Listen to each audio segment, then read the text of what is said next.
like I said, one of the things that's absolutely crazy is the people who are just kind of oblivious to what's going on, think there's nothing wrong. And I think they're just kind of hoping that it's going to go away. And I see so many people just in general every day that are not alarmed, and that scares me more sometimes. But so let's start out. I want to, for the few people who may not know about your background, who you are, just a general, like, where'd you grow up? Cincinnati, Ohio. That was my Wow. stomping grounds until 17, until I went into the military. Okay, so was that kind of like your focus from jump to get to the military, or was that something? Yeah. About, I'd say probably 6, 7, 8 years old. It was like military. I knew that's what I was going to do. I knew I was going to do 20 years. Well, I thought I knew that I was going to do 20 years. And that's what happened. That's what happened. So I knew what I was doing. I was very fortunate. I wasn't the kid that I want to go do this. I want to go do this. I mean, I had little maybe diversions. Oh, I'm going to go swim in college and get a degree and be a lawyer or something. I might have had like a couple of weeks of that here and there based off of somebody's influence, but no, it was military for me. No kidding. So was it always a Navy? Was there someone in like family? It was always the SEALs. I remember I had brochures. I went into the recruiter's office. I had Ranger, Special Forces. I had the SEALs, of course. I think those are the only three, but I would look at the pictures. Do I want to be this guy walking through the swamps? That was the Ranger dude. I'll never forget it. Do I want to be him, or do I want to be the SEAL guy underwater? It's like, your kid's brain. It's like, oh, I know. You're like, yeah, but that was it, dude. That was like, I'm going to pick one of these or try to do. But then I got a buddy of mine graduated a year earlier, went to the Marine Corps. I went to his graduation down at Paris Island. I was like, dude, I want to do this. Like, I saw the obstacle course and it just looks so cool. And I was like, all right, Marines are this. So I signed up for the Marines, did 4 years there. And during that, I'm like, man, this isn't what my dream is. I'm so thankful I went to the Marines. I matured. I enjoyed the culture, the discipline of it, but it wasn't for me. The conventionalness of it was not for me. So I made the jump to the Navy. Now, when you jumped to the Navy, were you gung-ho set on going SEALs, or was it just a jump? That was it. I did it with a contract stating that I had to go to a processing unit. Back then, before I tried this, you could cross rate over or just switch over, try buds. If you don't, you go back to the Marines or wherever, which would have been awesome. But you had to fully commit to the Navy, which I was fine with, because in my mind, I was like, I've got this. And so had to go to a processing unit for a couple months, had to do a school, like a trade, because at the time there was no SO rating, special operations rating for SEAL job. So I had to do that. That was like 4 to 6 months, I think. And then I went to buds. And then if you don't make buds, you go back to, your school, whatever you went to school with. Whatever it was that you were. That's what it would be. So were you straight through? Yeah, straight through. Never failed an event. Thankfully, I came very close a couple times. I was like, dude, I got to do this now, or I'm gonna have to do it again. So let's just knock it out right now. And I was very fortunate. My mindset was on freaking point. I go back today and like, where did that come from? And I like study things and like, how did I have that? It was so awesome. And I think a lot of it's your passion. Like, I was so passionate about it for decades. And it was like, yeah, this is me. And like the failure of it, or having to have a conversation like, yeah, I washed out, or I didn't, I quit. I didn't want to be that guy. There's no way I want to be that guy. So you live with that forever. Mm-hmm. So let me ask you, I mean, I'm sure you've told this story 100 times, and I want to ask this for a lot of the people that are out there that are, people will look at you today. They're like, this guy's like a physical specimen. This is the guy who you envision a SEAL to look like, right? But for the average everyday, like, let me say, dad out there, average dude who's out there who says, listen, never in law enforcement, never in the military, never, tip of the spear Navy SEAL. What is one character trait that they could emulate in their life, whether it's with their family, their kids, their job, whatever it is they do, that you utilize to get through buds? I mean, it's a full mindset, and when you're asking the question, I'm gonna kind of like go off. This kind of popped in my mind. I don't know if you ever heard of this book by Darren Harding. It's called The Compound Effect. Yes. You heard of that Yes. book? It's a wonderful book. I've read it a few times. I used to read it every year. I've kind of gotten away from that, but it's a very, very good read. And just for the audience out there, it kind of says you start with a small thing. Like, for example, I drink 2 Cokes a day. Every single day for a couple of years, I drink 2 Cokes a day. Okay, what happens if I just took 1 Coke away a day? So after I take this 1 Coke away, I only have 1 Coke a day, or soda pop, whatever the heck you want to call it, depending on where you're from. What does that look like? How much sugar is that in 1 year? A Coke a day, it's a lot of sugar. So it takes it away. So in the compound effect, I'm taking that away. That's affecting other parts of my life. I have more energy. I'm more engaging in my family. I'm happier. People notice I'm happier. People are drawn to happy people. People in my office are happier. When I want to go work out more now because I don't have as much sugar suppressing my energy levels. So that's what kind of thinks about is like the compound effect, like just the little things. And right now, if we're talking about guys with dad bod, not ripping on anyone, you do you. We have a pandemic, whatever you want to say, of COVID. COVID is very real. You can get very sick. You can get torn down, or you can I'm building my immunity. I'm building my health up from exercising. You have the best thing telling you right now, you should probably get in shape and stay healthy. That doesn't mean you have to go bench press a bulldozer or squat, this truck over here. That's not what it means. It means be healthy, do cardio, and do stuff that you like. If you like to go run, which I can't stand, go run. If you like to go lift, go lift. If you like to play Frisbee golf, go play Frisbee golf. I mean, just be active, build your immune system, and then take your supplements like you should be taking, that qualified, proven doctors have said, take these supplements and you get healthy. Like, you have the best push right now to get in shape, because that's winning. That is the one that's going to win the war for sure, is your health. It goes with you everywhere. It's not a little Band-Aid, that we're going to shush this up. No, it's permanent. So long question, or an answer to a question. I don't know if I answered the question. No, yeah, that was beautiful. Recently, I put up a post that said, if the only thing you've done over the last 18 months is wear a mask and get a shot, that's an embarrassment. And because you see all these people who, and shockingly, they've made it public, which I'm very surprised they did make this information public. But the information is that roughly 80% of the people who have died from COVID have been clinically obese. Mm-hmm.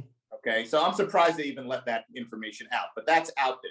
So if, like you just stated, if that didn't trigger you to say, okay, let me cut out the soda, let me cut out the dessert every night of the week, let me start losing some weight. There's the world's deadliest virus kills people who are fat. I'm fat, so I don't want to die. I want to, continue to see my family and friends and live life. So I am now scared and I am going to lose weight. If that didn't scare you into losing weight, getting in shape, start taking some supplements, I tell people, just walk for an hour in the morning and walk for an hour in the evening. Just take your dog for a walk, just walk. Just good for your brain as well. Morning and evening. You don't need to do, like you said, you don't need to go bench and deadlift and do all that stuff. That can come later if you want, maybe. But walk, just walk. And if you haven't done anything, you just wear your mask, and you've seen it. I've seen it. You've seen the people that are wheeling around. They're 300 pounds, right? And they got their mask on, and they're looking at you with your mask off, to like, you're like the evil person, you're the bad person. Mind you, it's the people who look like them. How that that even happens, I have no clue.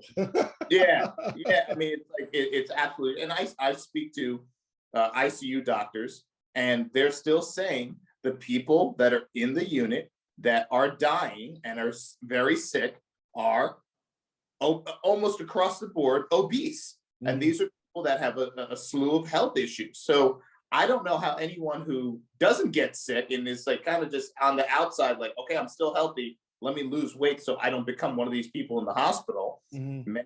Many from the doctors I'm speaking to, I'm not saying that this is gospel, but many of the doctors I'm speaking to are saying that these people are fully vaccinated.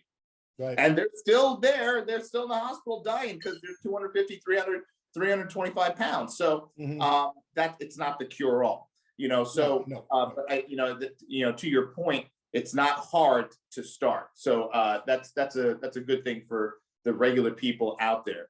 So people get overwhelmed with it. Oh, I got to start. Like, man, I understand. I think we've all been there when we started a regime, like, or a regimen of like working out or whatever it may be. It is tough. You're right. But you're just, dude, you got to do step one.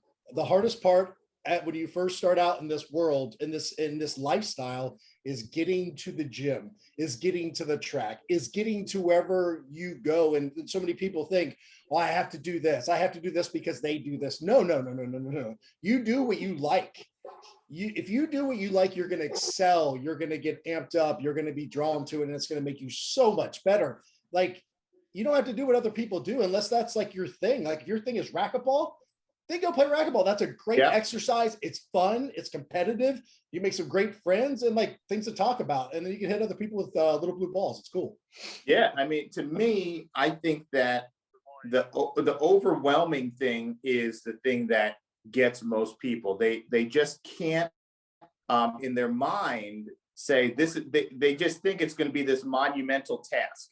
And they say, I can't do this. So I gotta, I'm gonna just, they keep pushing it off. They keep, kicking the can down the road.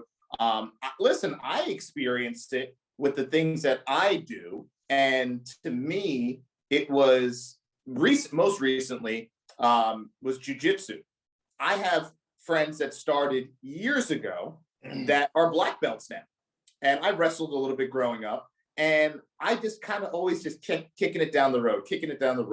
I'm not going to, I'll start. I would just dabble here and there. I'd get on the mats here and there. But I was always overwhelmed because I was like, well, if I'm going to get good, I got to go 5 days a week. And, maybe I got to do tournaments. I had the story in my head of what it would take to start and, get, better at jujitsu. And then once I got rid of that story, which it took me years to do, I started out by going, my first couple of weeks, I went to 1 class a week. And then I graduated 2 classes a week, then 3, and then 4. And then eventually I found myself going to 5 classes every week just because I got hooked. But it was that first start, pulling into that parking lot for the first day, going to that first class, getting my butt kicked, and then recovering for a week, and then going back week 2 for 1 class, and then you just progress, and that's really it. And I even battle that, but at the end of the day, you have to start. There's that saying, how do you start with something? Just take that first step. I think that's what most people don't get. That's so funny. My jiu-jitsu story is pretty similar to what you said. I don't want to be humbled and all that stuff, but man, I fought it, and I started doing striking, and then my coach is like, dude, you got to go hit the ground game, do a little grappling. I was like, yeah, and it was like, and I'm like, oh, it's a 20-minute drive to the gym, and then I got to do this back, and it's going to push back work, and same thing, man. Like now I'm doing private lessons, like it is freaking awesome, and then the camaraderie, the people you meet, and just like it's dude, same thing, man. I know exactly what you're saying. It turned into a family, which is great. 100%. So now let me ask you something. Did you do 20? I did 20, yes. Okay. Now I know, and you can share as much of it as you want before we get into the meat and potatoes. But I know you're very public about some of the, let me say, demons you faced following your time in. And once again, that kind of speaks to a lot of what all of us are dealing with. I went through some tough personal things as of late in the past, 3, 4, 5 years. Mhm. And I think we could say pretty comfortably that there's a lot of people in this country dealing with a lot of things, especially what's going on with Oh this yeah. whole charade, let me Mhm. call it, going on in our country right now. Um, what was one of the things that helped you? Because for you know, for those of you who don't know the story, essentially you were thrown into this situation where you had to, immediately take responsibility, kind of walk away from one thing and jump into another role, which probably would have shaken most people's world. Um, what was the one thing that you did to kind of bring you back to center to say, okay, because sometimes it's overwhelming and people just kind of fold. You clearly, with your background and what you had already accomplished at that point in your career, folding probably was not an option. But what did you utilize internally, whether in your heart, in your mind, to say, okay, well, this is my new situation, and I got to deal with this. Where did you go? What place did you go to for that? It would definitely have to be Christ for sure. That was the pinnacle. But I mean, just for audience, and I've said this 1,000 times. You talk about folding. If this is folding all the way, I was probably like right here. I struggled very very hard, and I've said this 1,000 times. I took to the bottle. I took the pills to sleep at night because I couldn't. My anxiety was freaking just insane. Going from operating overseas, doing the job that I just dreamt about forever, being with guys that I cared about, spilling blood overseas and, coming back and really believing that you were protecting America, our countrymen, like, and really just taking the fight to the enemy and all that stuff. It was awesome. It was the most good pride that I've ever felt my entire life. And it was a drug. It was a drug for me. It was the best feeling I've ever had in my life. And to have that being, I wouldn't say stripped away, but I guess stripped away is probably the right word, of getting custody of my children and having to go from pretty much savage mode to daddy daycare was like, bro, it was the hardest thing I've ever done. It made Buds look like a little bitch. It made every other training that I've ever done like nothing. I give so much credit to single parents, single mothers, Uh, single fathers. I give so much respect to them because I went through the trenches. And I'm not saying my kids were bad. They were just kids. I was not prepared. You heard this before. It's not you, it's me. It was me. It was 100% me. I had to I had to change my whole way of thinking, and it wasn't about Eddie anymore. It wasn't about my training, my dreams. And to be honest with you, that was probably the hardest thing. Is like, it's not about me. And I mean, it is, because I get to spend my life and raise these awesome children to be what I think that they should be, and give them the values and the morals and make the right choices and be patriotic and treat everyone equal. Unless they are bad, then you jack them up. No, I'm just kidding. Kind of. But no, yeah, it was they were the focus. I was the squire. I was the guy that had to, keep them all up. And it was so challenging. I can't even, I mean, probably for the first 6 months, I, I I I don't even know if I was coherent. I mean, I was coherent, like driving my kids. Don't take it easy, social services. I just was out of it. Like, it was like I was out of it, man. Like, it was like an outer body experience. Like, what is? I'm like scratching my head every day. Like, as they come, I'm like, what happened? How was this even happening? And then once I, gathered it, and Christ came into my life, things started making sense. I came to the realization, like, hey, this is what it's supposed to be. My SEAL job, as awesome as it was, that wasn't my identity. That wasn't my, because I relied on, like, I was a Navy SEAL. I was a Navy SEAL. No, I was a dude doing a job, happened to be really cool. A lot of people think it's so awesome, but man, I'm still a human being. I mess up just like the next guy, probably more, to be honest with you. And I've got issues. I have problems. I'm depressed because of my situation. I am suppressing it with this. I shouldn't. And then I finally, which I'm sure you've heard, went to a camp, a Christian men's retreats, and just doors started opening. And I was like, oh my God, I don't need to be afraid to be vulnerable to Christ, saying, yeah, he is my savior. Yeah, he is my protection. He is my rock. Getting to that point, not having to care what other people think. Because I used to be the guy like, really? That's what we're going to rely on here is this. And I was a hypocrite, man. I was so hypocritical, but at the same time, I really just didn't know. And and talk about being overwhelmed, like, oh, working out, I got to go do this, this, and this to get to this. Dude, I was so overwhelmed, like I'm supposed to tithe. I got to go. You want me to go usher or direct parking, or which I still don't get. You want me to join a life group and talk about my feelings? What? Like, no, I've never like shed a tear. Like I've lost great friends next to me, no tears. Why? Because I'm trained, stone faced, no emotions. Because we still got to carry on the mission, which is the greatest thing to break out of that freaking callous mold.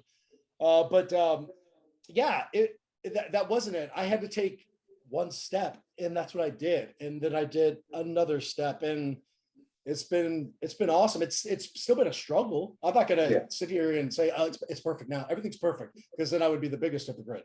But no, I still struggle. My family still struggles. My wife and I struggle. My kids and I still have tension. Like they do this, I do this. I react the way I shouldn't do sometimes. I'm human, man. That's it. And when you accept that you're human, you're not perfect, but you continue to try to get better and better, that's what it's about. You find your weak spots and then you patch it up. And trust me, you're going to find another weak spot. It never ends. Yeah. It never ends. Oh yeah. So it's let like me ask jujitsu, you right? this. What's that? It's like jujitsu. Oh, I got the mount done, but you know what? My side control needs a little work. Okay, I'm in the guy. I need some work with this. My arm bar's not as. There's always work to be done, and that's what makes it cool. It gives us a goal, and that goes back to like the growth mindset versus the fixed mindset, right? It's that mindset. Yeah, and you know, I mean, obviously, and that's one of the beautiful things about jujitsu. It's there's always going to be more learning, and there's going to always be that person that is going to have that advantage on you and do something to you that you weren't prepared for, you haven't seen it. Last night, I got completely wrecked by someone that just had one more stripe than me. And it was very humbling to, in 4 or 5 minutes, get submitted 3 times by someone who, time in the game wise, didn't have that much more time than me, but was so much more advanced. I mean, granted, he's half my age, but I still don't put that, you know, as an excuse. I got done. I crawled to the side of the mat. I sat up against the wall, and I'm like, fuck, wow, okay, all right. I got a lot to learn here. I just got, you know, and you know, you've had those moments where you just, I'm leaning against the wall. I'm like, what just happened to me? How did that happen to me? You know, show me what you did. Show me. So, you know, it's funny. He went another round, and then after he got done with that round, he sat down next to me. I said, "How did you land?" He got the baseball bat choke on me. I said, "How did you land that from that position you were in?" And he said, "Let me show you." And I said, "Awesome. Let's," you know. So he showed me. Now this is very humbling, right? Here's a kid. He's like half our age, and he is one stripe. I'm blue belt. He's a one stripe blue belt, and he wrecked me. And I said, "How did you do that?" And he showed me. You know, the old Suresh would have just been angry, would have been bitter, would have, like, you know, probably just left. And, you know, but the new me was, "Hey, you got a second? Can you show me how you just choked me?" You know? So that's how we learn, and that's how we grow. And, you know, sometimes we got to, like, you know, swallow that pill and say, all right, you know, how do I get better here? And now it's going to be a matter of time before I get the opportunity to use what he taught me last night. Of course. Someone else, you know? So to me, that's how you grow. What is the one thing, if you can go back and give dad you 5 years ago, some advice that would help you in your success as a father, what would you go back if you could whisper in the ear of you five, however many years ago, that would help in your success as a father today for all the dads out there? I would say don't sweat the small stuff. That's what I would say. Mm-hmm. And if you think about it, if we go back in our lives, it's all small. It's all small. And I'm not going to say deaths, breakups, diseases, whatever it was. I'm not, those are definitely big, but if you want to look even at that stuff and where you are probably today, certain things happen for certain reasons that none of us know, but it's all small stuff, man. It is all small stuff. So I try to not sweat the small things.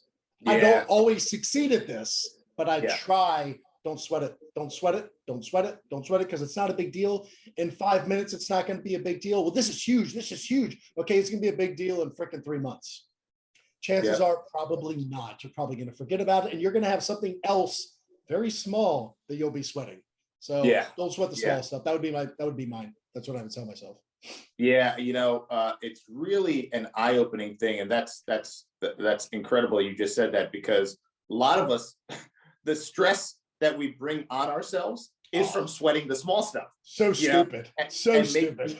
Mountains out and molehills, and there's, and the term, like, is that the hill you want to die on? Right. And, and I've said that to myself, and I'll tell you what, and this literally just happened the other day, talking to a friend.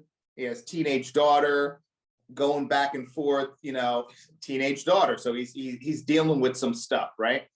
And so he's, it's basic teenage drama stuff, not listening, things like that. Nothing terrible, nothing bad, just, that age. So we go out and we are picking up food, and we're standing there waiting at the hostess stand. It was like a regular restaurant, but we were getting our food to go.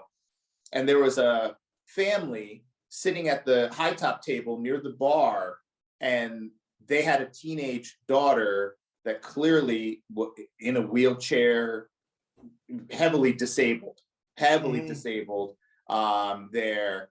And we both look at this couple, and we look at their child that's in a wheelchair, fully disabled, just not functioning, if you would.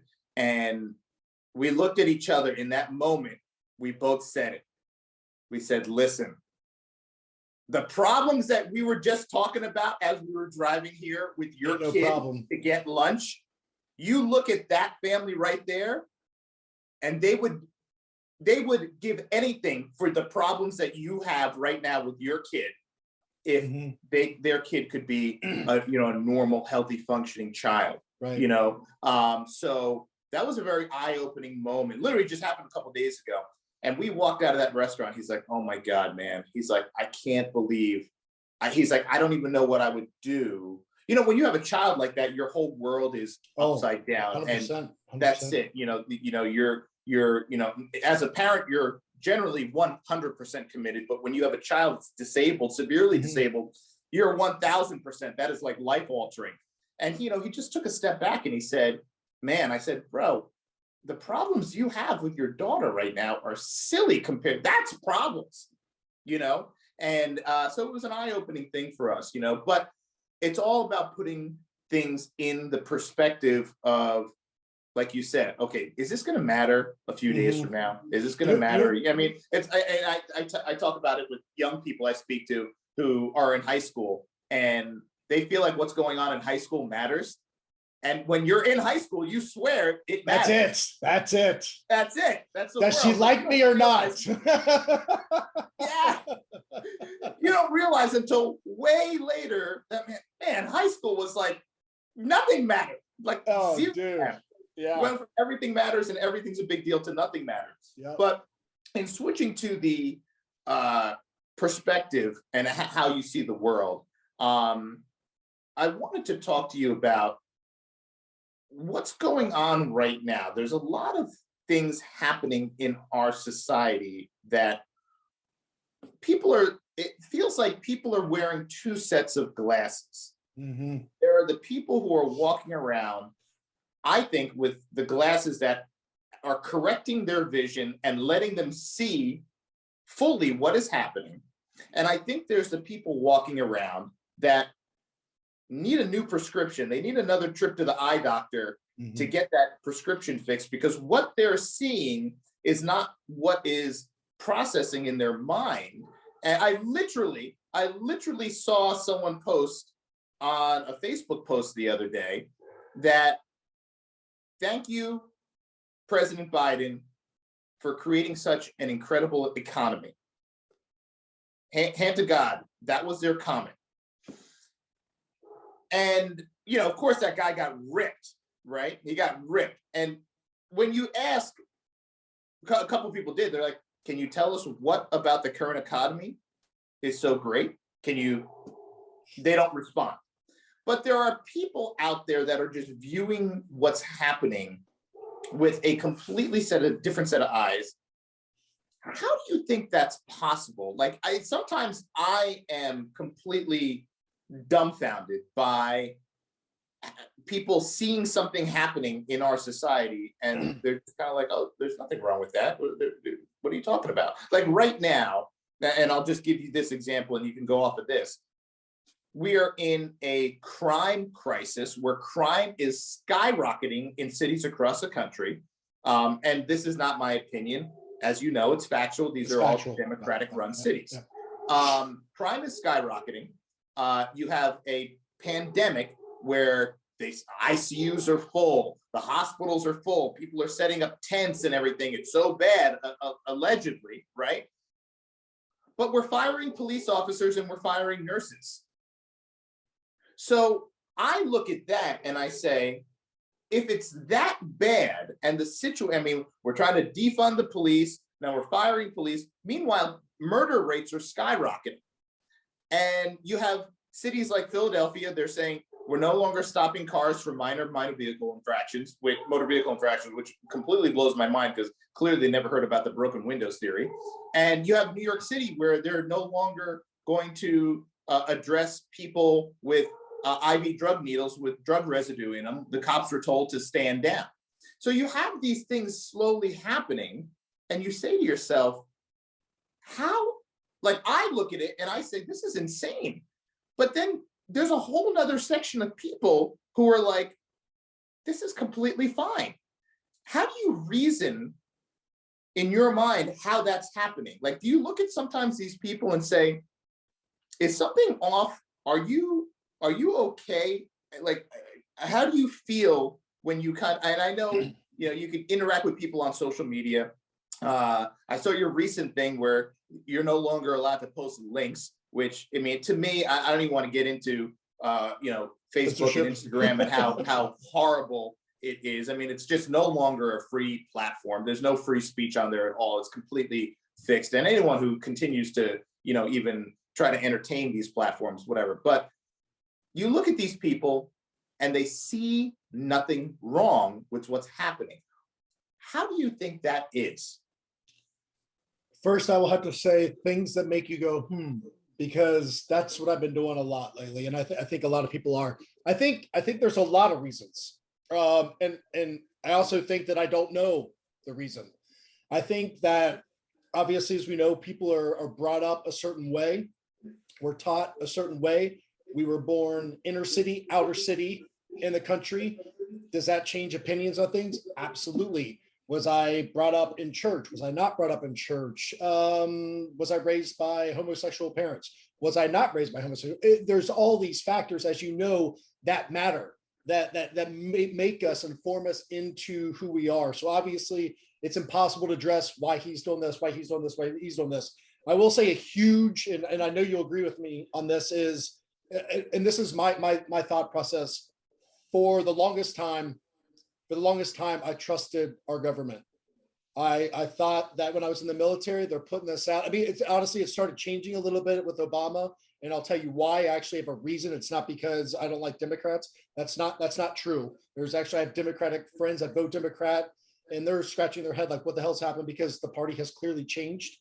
But I will say this. I totally lost my train of thought. I'm sorry. This You said happens. your view of the government changed. There we go. Thank you. Gosh. Yeah. I trusted the government and they put something out. I think, okay, got you. Like, thanks for looking out for we the people. Greatly appreciate this. And it seemed like that's what was happening for years. And news used to be like, hey, here's what happened. I'm not twisting or turning. There was a car crash. 2 people passed away. That's all we know right now. When we have more information, we will let you know. All right. And if are they going to get it right 100% of the time? No. Sorry, we were misinformed, but this is actually the correction. Here it was. We don't really get that anymore unless they're struck down by a lot of craziness by we the people saying, hey, dude, like this is you're lying again. New York Post would be a perfect example of that. But we don't have like we believed them. We believe the news. Like I don't believe anything the news says anymore. And that sucks because I'm sure there's a certain percentage that they're telling the truth. Like, hey, it's raining in New York City. Is it though? Is it really raining? You know what I mean? Like, I don't believe you. It used to be the news would tell you the news. They would give you facts, what they knew that they thought were the facts. And it was our responsibility to form our opinion or whatever it is. Now we are twisting it and we're spitting it out to the masses that goes with our agenda, whatever it may be, left or right, but it really doesn't matter. It doesn't matter. It's not all factual. They're throwing in certain words to change it. They're only reporting certain pieces like, hey man, I really like your shirt, but seriously, can you go to the gym? Like just like joking around. Can you believe he said that he needs to go to the gym? They'll totally like twist it and make it what it is, take it out of context. They take a couple words, they miss the beginning and the end. That's kind of like dealing with the Bible. I'm going to give you this small little scripture, but what did it say before? What did it say after? Yeah. So there's all those. So that's one category of people. They believe everything they're fed because for decades and decades, they believe the news. And the news, from what I understand, from what I remember, they told you what happened. Of course, there was probably. I remember scandals. I remember watching CNN years ago. 100%. Like that's the trusted news channel. The news. Just the news. That's all they gave you, and it was a credible news source that didn't give you a opinion. It definitely was not right or left leaning. They were like, today, this is what happened. Boom, and that was it. And that's perfect because that's what I believe news should be. Right. But that's not it. Now, if you want to cite an article, you've got to go see who wrote that article, see what else they wrote, where are they from, who did they write for, and what did they continue? Because they'll be pushing stuff, and the people that are taking away this or trying to discredit this, it's all bullshit, dude. I mean, I think what I see, Facebook spent like $441 million for the Democratic Party this last election by pushing what they can, and they had the interface to do it with Facebook, Instagram, Twitter, obviously jumped on, YouTube, all this stuff to a point where we're only going to show this, or we're going to make this person look bad because they talked about this. Like you're a domestic terrorist because you're talking about something. Like it's ridiculous. It's absolutely incredible how they've shifted what the enemy is. Like, you know, the fact that, and I'm sure you saw, and maybe you're referring this, the parents that went to the school board finally fed up. It was in Virginia and a few other states, and they said, hey, you know, this book that my kid is reading, or it's in the library, is talking about pedophilia and pornography, and this is not okay, and I don't want this, and this needs to change. And now those parents who are speaking up against school boards are domestic terrorists. Right. They're somehow bad people. And then you look at what the governor of Virginia said. He said, parents have no part and no say in a child's education. The teachers, leave the teachers, let the teachers teach, let them do their job. They know best. Your parents and your outsiders, who are you to come in and tell us how to teach your children?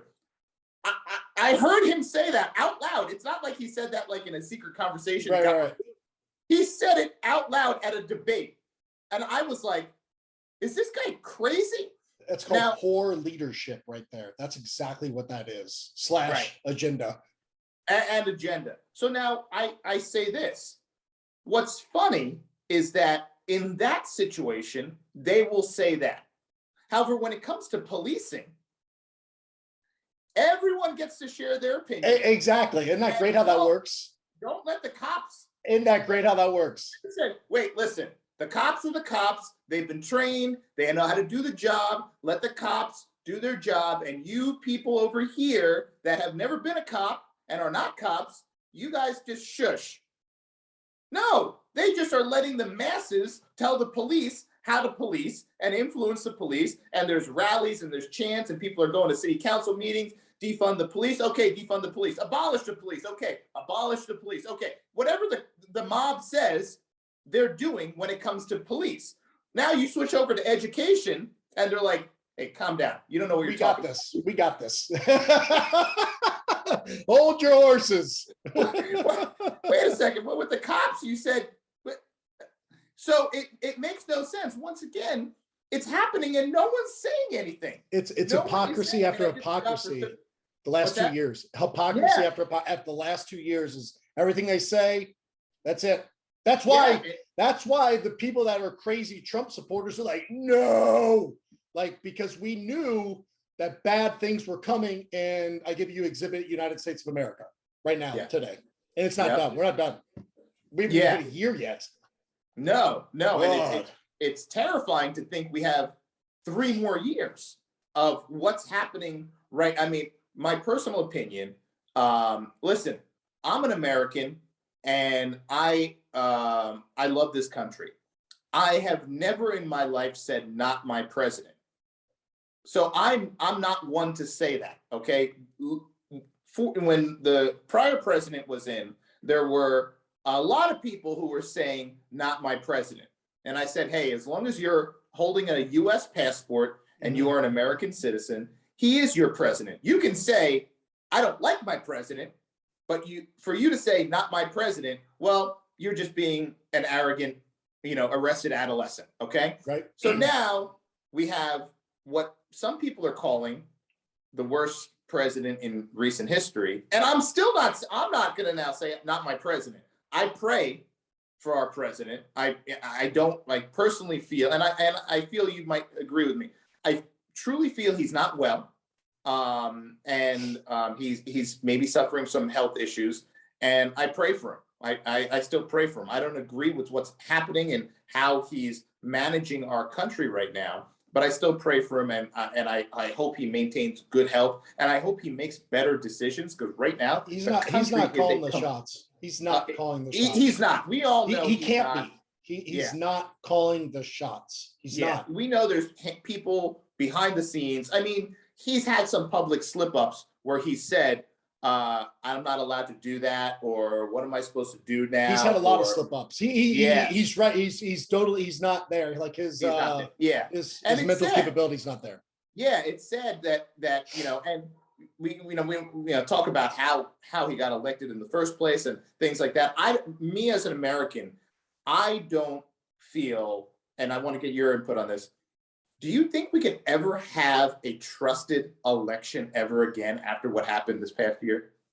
That is a very good and tough question. I mean, that's kind of like what makes America America, isn't it? Right. I mean, is that we the people get to choose.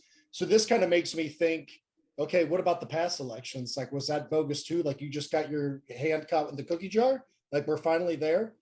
Yeah. And I believe when Hillary was running against Trump the first time, I believe that they did the same thing. They just miscalculated. I really believe that, because watching her, the way her reaction was, not like you lost, like everyone hates to lose, but there was something about it. Like, why it just wasn't striking me. Really wasn't expecting to lose. There was exactly. It was like, oh, you're what? Like, she was not expecting it all. So I think they made a lot of changes. They went overboard, which is why they got caught so many times and so many. I don't know how deep this goes, how many people are paid off, and you can call me a tinfoil hat dude. I will proudly take that name or that label. I don't care, because dude, it was not something was up. Something is definitely up, because you could just see on the way up to the elections that no one was supporting freaking Joe over there. No one. Like I think I saw one sign, and I travel, like I go through different towns and different states, and I think one or two signs, but Trump stuff everywhere. So I don't know what that is, what's going on. And I hope, that comes to light eventually. But if we go back in US history, once you start getting down this rabbit hole, there's a lot of things that have not come to light. There's been speculation. So I don't know, dude. I don't know. And I don't know if we can trust other elections. I like Newsom out in California. Was that really? You think there's 60 or 70% of people that are okay with being in lockdown? Are you serious? No. Just the hypocrisy of that guy. No way. It's crazy. Puts in these crazy mask mandates, and then he's caught multiple times out eating at fancy restaurants, no mask with people. And he says, oh, sorry, you have Pelosi, mask mandates, businesses closed. She's caught at the, so they all have been caught. I don't understand. And this goes back to the question of people wearing different glasses. And if it defies logic, you have to step back and say, okay, maybe there's something wrong here, because I don't care if I was a hardcore Democrat and living in California. After I saw what Gavin Newsom got caught with, what Nancy Pelosi and all these other people that, forget Kamala Harris and what she did in keeping people of color in jail for free labor, suppressing information on Black men that could have released them for prison, but didn't, to keep them in prison. I don't know, as a Democrat, I don't care if I'm Black or white, as a Democrat, if I'm in California, I don't know how I look at that and say, I'm sorry, I'm a hardcore Democrat, but I just can't vote for this anymore. That's how I would be. Because you like freedom. You don't want to be told where you can and what you can't do. Like, it's ridiculous. As long as it doesn't harm other people, that's the whole thing. You got to do it, dude. And that's and people who haven't been there don't have an understanding of what can come next. You've been in some other countries, some of the stands out there, that shit is not okay in a lot of these places, and people don't know. My personal feeling is, I feel like everyone should have mandatory 2 years military. I know that some countries do that, and I feel like the US should do that. Mandatory 2 years military service by the time you hit age 25, mandatory. You got to see what's going on in some of these other countries and see what happens if you just let them just keep pushing down on you, pushing down on you, pushing down on you, and then see where they end up as a country, as a nation, right? You end up with communism, you end up with dictators. And I think that we don't have that here, so people don't know. As you know, a lot of the people who are yapping on social media, they've never left the town they live in. Exactly. They've never left their state. But they know it all. They've never been to these other countries, these third world countries, where people just are getting murdered, people are getting raped, there's people have no rights. They've never been there. So it once again begs the question, how do these people not see what's happening? So let me ask you this. Where do you, what was the press, where did this start? I think my feeling is this all kind of started with the whole Black Lives Matter thing, where that was like the first big lie that started the division. Yep. And it started, and now it's been kind of, growing. All planned, by the way, all planned. Yeah. And I think that the whole hands up, don't shoot, which once again has been completely debunked, never happened. And the people who confirmed that it never happened were all Black witnesses. Yep. All Black people were there witness, and they all said under oath, he never said hands up, don't shoot. He never had his hands up. He never said don't shoot. It did, and these are all from Black people. So that was all a lie, led to the Black Lives Matter movement. And once again, you have this organization that is there for the sake of Black lives, yet they're raising millions and millions of dollars $0 have gone to actual Black people or causes to help Black people. Where'd that money go? It's gone to the Democratic Party. Now, once again, I'm not talking conspiracy. I'm not talking anything, whatever. It's all out there. It's on paper that the millions and millions and millions of dollars raised by Black Lives Matter. I mean, one of the founders bought 4 houses and like 3 new Mercedes Benzes, and let's not talk about that. But the other money that was raised went directly to the Democratic Party. So my question is, the people who see, maybe if you even gave money to Black Lives Matter, because you said, hey, listen, I support Black lives, and I don't think they should be killed by the police, so I'm going to give some money. And then it comes out that that money actually just went to the Democratic Party, directly to old white men politicians who are Democrats. How do people not see that information and say, whoa, wait a second, this is not okay? How do people just stay silent about that? Well, that's where your media censorship comes in. That's a huge thing right there. They don't want to show it. I remember when we found out that the money that went to the Black Lives Matter, what was it called? Blue chip or blue? It was blue something. Blue. Yeah. I remember posting it. That sucker came down so quick. I think I can't remember who. It might have been Candace Owens that might have posted it first, and I saw it from her. She posted it. And then I was like, oh, of course I'm I just want to do my job, and like, hey guys, here's the deal. Because of course I researched it. I jumped on, like, is this true? Oh my God, sure enough, there it is.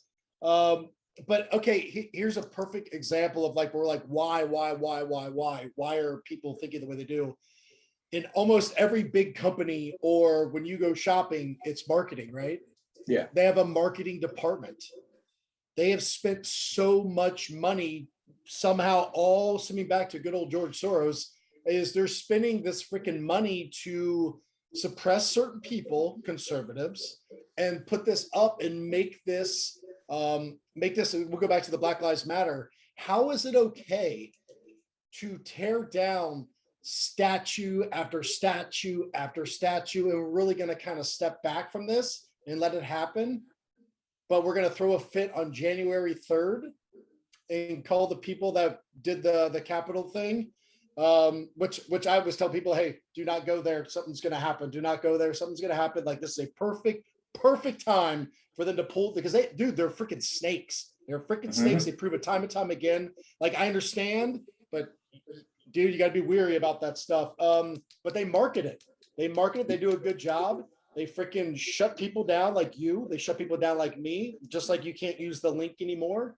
They keep doing it. They keep doing it. Like, since I started pushing out stuff for campaigns for Trump, I was suppressed. Like, my views would be, up in the tens of thousands. And then once I started pushing stuff, I was like 1,000, 2,000. They would just suppress and suppress and suppress. And they get like, oh, it's the algorithm, the old algorithm talk. Yeah, it's a bunch of crap, dude. Anything, they'll do their little feelers out there if you're posting the keywords that pop up, just like we do for crime. When I'm trying to monitor media to see if one of my clients is getting in trouble in certain words like bomb, knife, anything, right? NSA does it, FBI does it, CIA does it. You got those feelers and it picks up those keywords. Cool, shut them down. And we can go back and check it out. It's the same damn shit. It's the same thing. So, and they market it, man. They market it crazy. Like, look at COVID. Look how much money has been spent on wear a mask, on go get the shot. They can spend all this money because they're making tons of money from government giving money, and everyone's like, oh, it's free. Hey, dude, it ain't free. Your taxes, all that stuff is about to go through the roof. Nothing is freaking free. But here's a question. Speaking of COVID real quick on that situation, if they took all their resources, their time, their money, and their efforts and put it on healthy eating, exercising, we're going to put in community gyms, because they could, with the money they have spent, they could literally do that. They could make playgrounds everywhere awesome, make them better, throw in basketball courts so kids can go out there. So many things that we could be doing for the longevity of our lives and really take on whatever's next, because there'll be something next. The freaking Zulu virus or whatever it is. Why did they do that? Why? Because it's not, you're not making money. You're not making freaking money. Well, look at diabetes, heart disease. People are looking at the 700,000 people who have died here from it. And that number sounds alarming. Until you look at how many people have died in just the last 5 years, maybe, of diabetes, heart disease, hypertension. You look at those numbers and you say, holy crap, has there been in any initiative for any doctor or any government agency to get on, Surgeon General, someone to say, okay, we have a situation where Americans are unhealthy. They're overweight. And guess who is really filling the hospitals?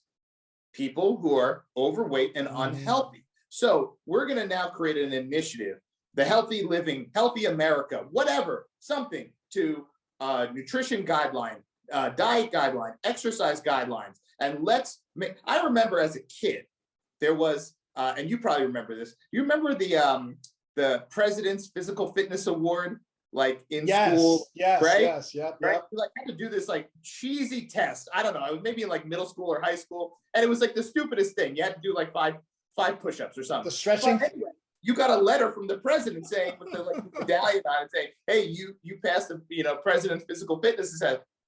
All that stuff is gone.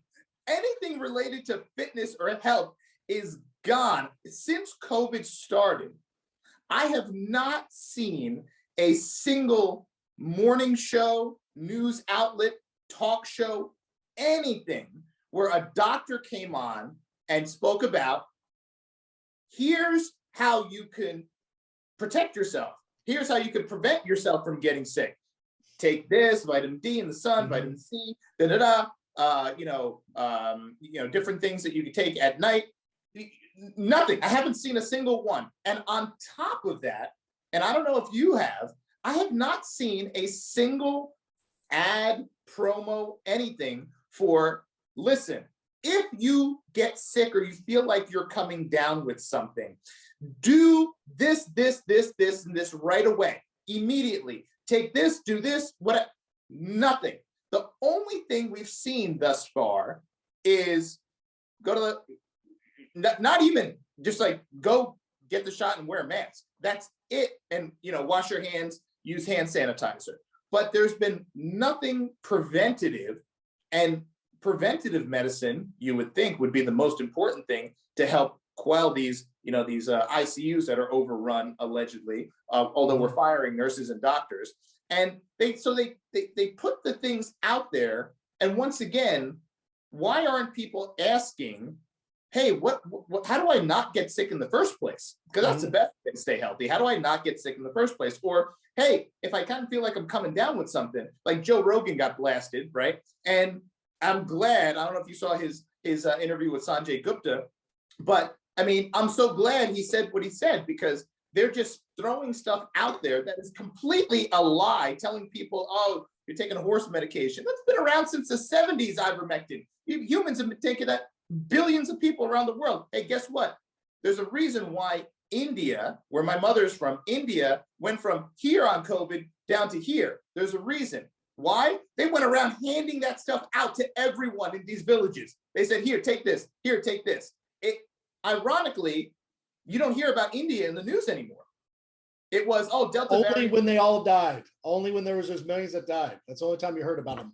Yep. Yeah. And so now, so people aren't even waking up to realize those things here. So that begs the question, if they're suppressing health information, if they're suppressing things that are helping people in other countries, if they're creating this separation with these false narratives, Black Lives Matter, and now, all this, which I see the tide turning a little bit, by the way. I don't know if you saw in New York, they kept a Black family out of a restaurant, a Black family from Texas. They kept them out of a restaurant and forbid them from entering because a couple of the members of the family weren't fully vaccinated. And guess who showed up to protest at the restaurant? Black Lives Matter. So I was like, oh, well, maybe the tables are turning here a little bit. I saw that. Now so maybe everybody. But it's crazy, right? So let me ask you, what do you think the end game is? I know people are talking about, population and new world order. In your mind, as someone who's traveled the world, who's been in the thick of it and has seen a couple of things, what is the true end game here? I mean, like I said, tinfoil hats aside, and we don't want to like talk like we're, this is like a James Bond movie and there's like some evil villain. But something is going on. What do you think is the end game with all this, these lies and the division that they're trying to create, trying to, hey, everyone's known, divide and conquer. That's an age-old term, divide, then conquer. So what's your feeling about why this is really happening? To be honest with you, I don't know. I can speculate. I really don't know. I know the dollar bill is one of the top three. Are we being controlled by China? There's that. I really don't know. I do know what is happening is extremely criminal. And heads need to be rolling after this stuff because it is ridiculous. It is. We talk about the hypocrisy, all the things we're seeing. The people that are enforcing all this stuff are going against what they tell, like do as I say, not as I do, type mentality across the board. Because it's a bunch of bullshit. Like you're gonna tell me to wear a mask. Like COVID's not going anywhere. It's not going away. I mean, I'm not a viral, whatever the hell the ologists are. I'm not any of that. I'm not a doctor. I don't pretend to be. But if I don't think it's going to go anywhere, just like the flu, just like the common cold, like you just freaking deal with it. We got to build our immunity, and that's just like another thing. I think, and I'm not anti-vax. I've had so many vaccinations. Same here. Going into crazy countries where if I don't this, I could get that. Yeah, okay, cool. Like shoot it up. But these are also vaccinations that have been proven to work over decades, not freaking 10 months or wherever we are now. Like we have no idea what's going on. I mean, Colin Powell, he had he just passed away from, they said COVID. I can't believe they admitted it was from COVID. But the thing is, was it though? Because he had Parkinson's, like he had a long list, but he was fully vaccinated. So you're claiming that it's COVID, but he's fully vaccinated, which takes away from your theory that the vaccination is going to keep you alive, right? Like they just they keep stepping on their own foot. Like everything they try to push is bullshit because it's all a lie. When you start telling lies, if you start telling me lies, we have a relationship together. Like we're hanging out, we're going to work out together, and you just start telling little lies. About month 3. You're going to forget about a lie you told back in week 1. And I'm going to be like, but wait a second, you said, but you're not saying. That's what's happening right now. And their marketing, it's starting to fold. Like I saw Nebraska's AG said that ivermectin can now be prescribed to people to get them out of this. No kidding. Yes, I just saw it this morning right before I jumped on this call. But so that's good. So it is turning. And like go back to the just vaccinate. We're not going to talk about things or how to stay healthy, which is just criminal again. It's like, okay, what do football teams do before the season? What do they do? They train. Right. They're training after they get their little off-season, little vacation. They're training because week 1, it's showtime, because one loss could be the difference of you going to the playoffs, not going to the playoffs, and making, of course, the Super Bowl, right? And everyone wants the trophy, wants to win. So not taking the stuff preventative, as you mentioned, which you're freaking spot on. That's like them saying, we're not going to train this year. We're just going to show up to week 1 ready to play.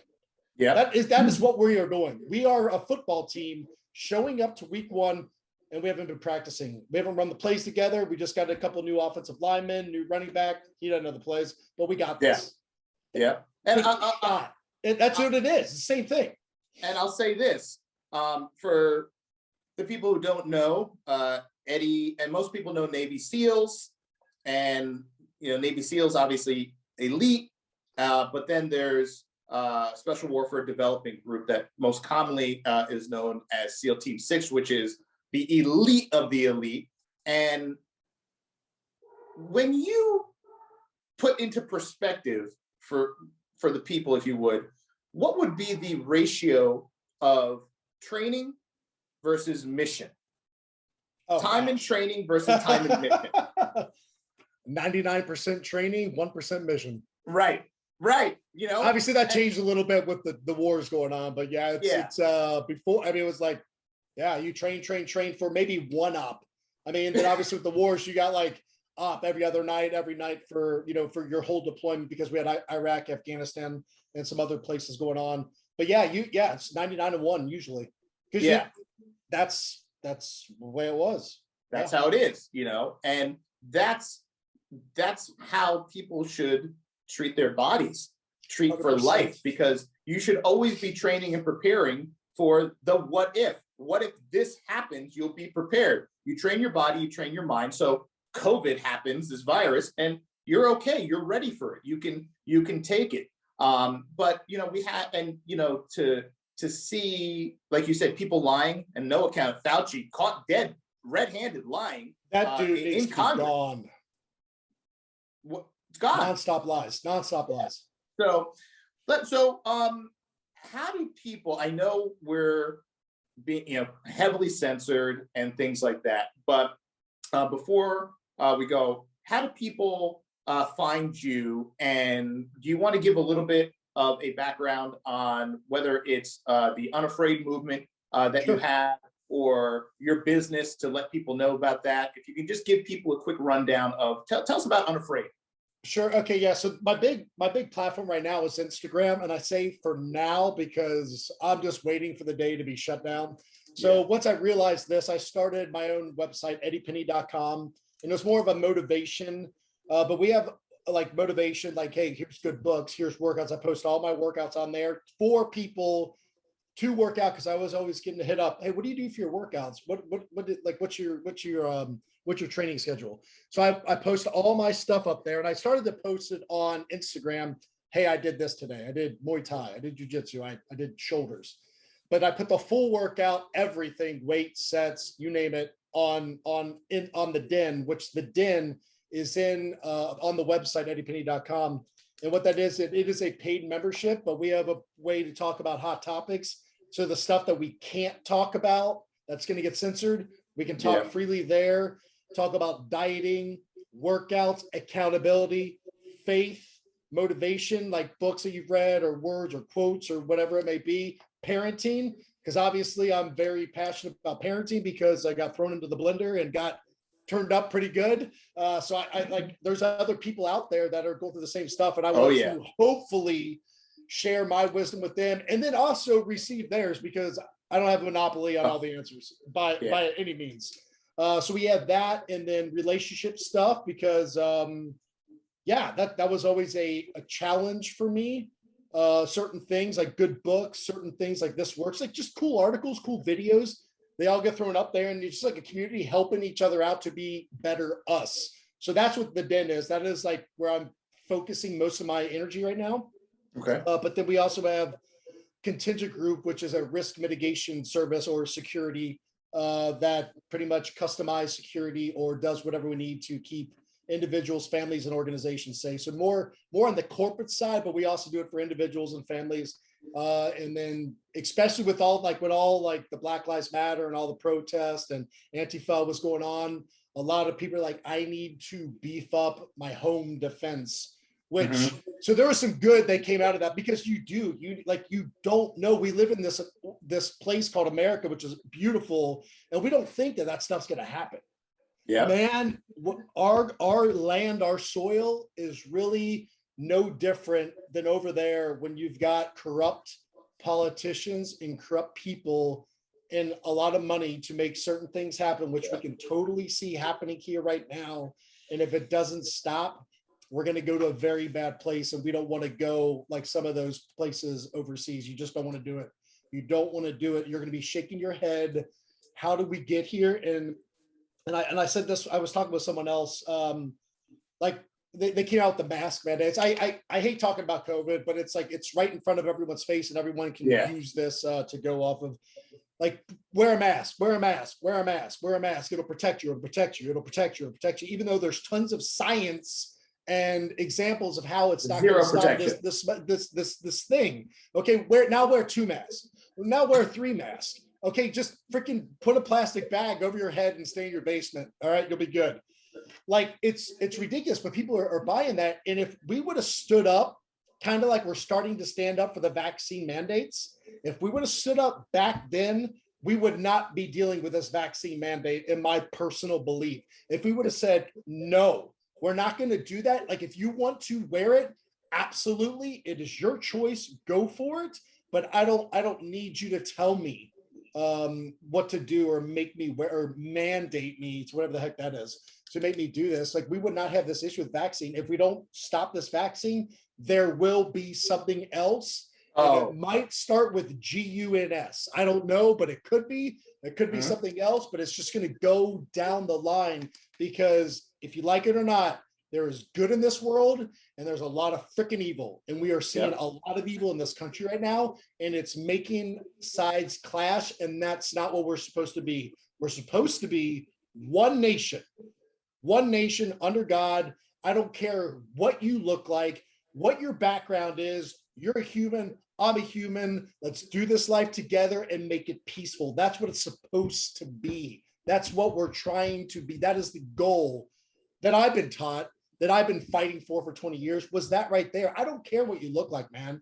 You're a dick. Okay, cool. We're not, like, I don't want to hang out with you anymore, but I don't give a crap where you come from, what you do. Like, teach me. What'd you learn over there? What'd you like, when you grew up? I just found out my Jiu Jitsu instructor, who's tweaks me every which way. Still got a wrist lock that he got me on.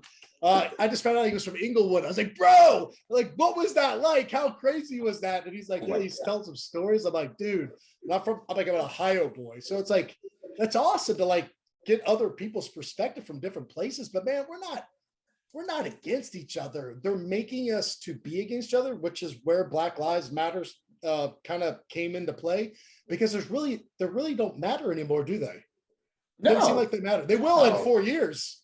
They will when it's election time again. It's like, yeah. And listen, if you're a black cop, it doesn't matter. If you're a black conservative, your life doesn't matter. It doesn't matter.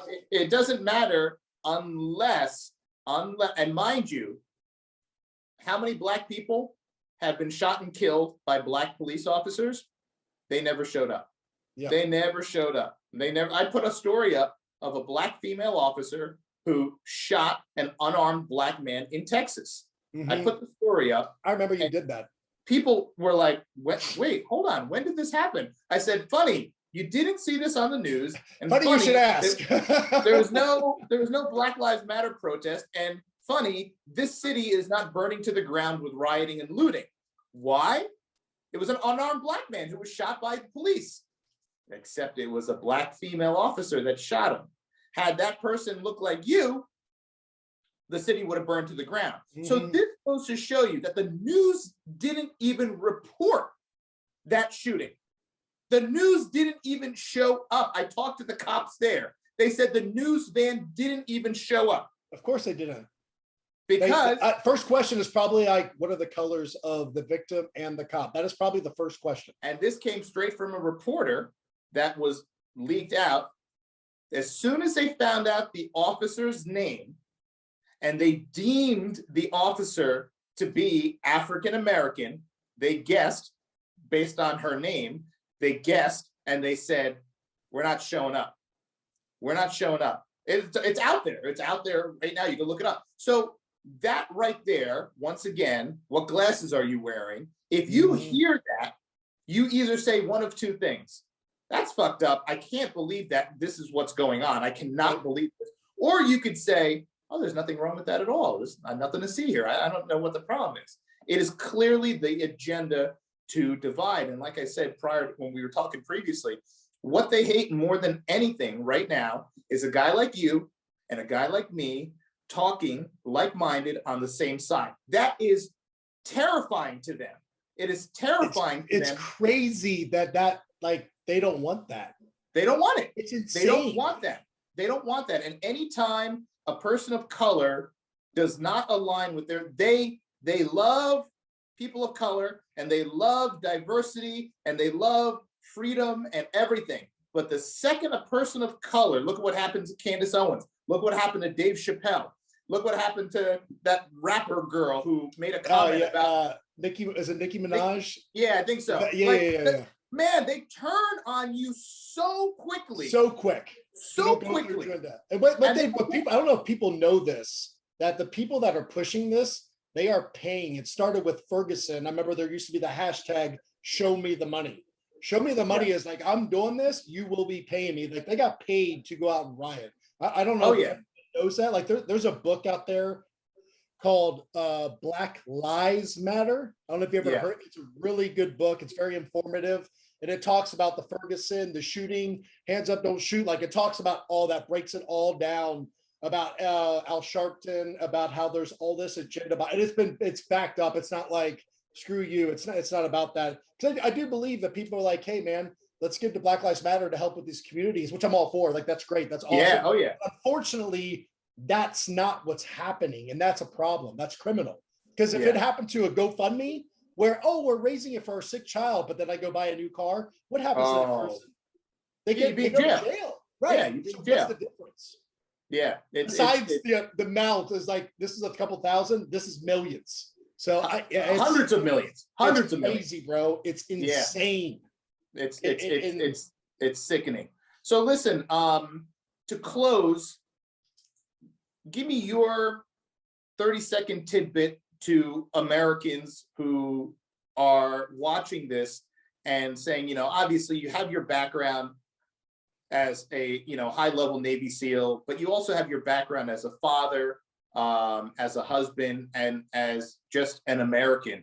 To the people who are kind of lost right now and are afraid of what's going on, don't know what's coming next, what's the piece of advice you would give them? And like a 30-second, like, here's what you need to do.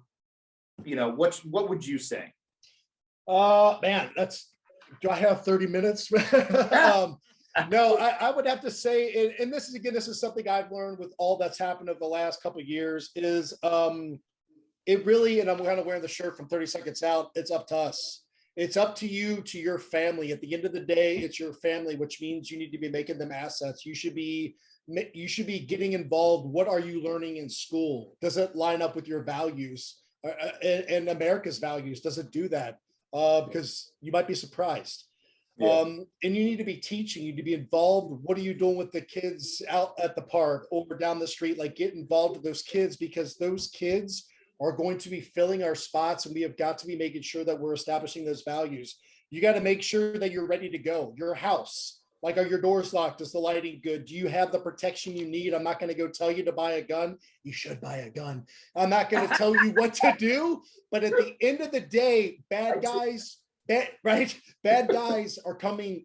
They could come, and chances are they're going to be coming with guns. So your crowbar or your baseball bat from your kid's t-ball ain't going to be the greatest thing that you have. So make sure you're trained, like you said, like jiu-jitsu.